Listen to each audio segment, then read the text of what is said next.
If you don't like surprises but still live in hurricane zones, then buckle up, because Hurricane Francine is here. This Category 2 hurricane made landfall in southern Louisiana with sustained winds of 100 miles per hour. Residents faced heavy rain, flooding, and widespread power outages.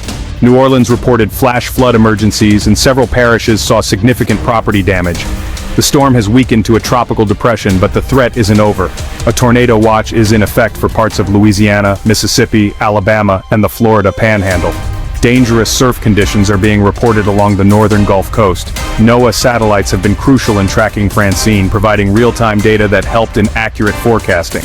This information was vital for issuing timely evacuation orders and saving lives.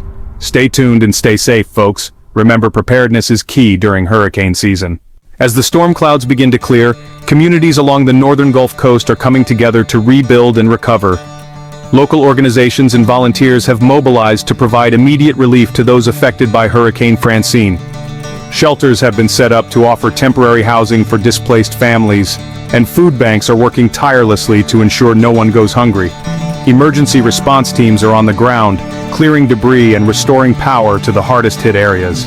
The Red Cross and other humanitarian groups are distributing essential supplies like clean water, hygiene kits, and medical aid. Social media is abuzz with messages of solidarity and support, as people from all over the country donate to relief funds and offer their assistance. In times of crisis, the strength of community shines the brightest. Neighbors are helping neighbors, and strangers are becoming friends.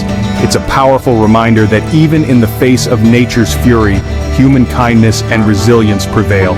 Thank you for watching our update on Hurricane Francine. Please like this video and share it on social media to keep others informed.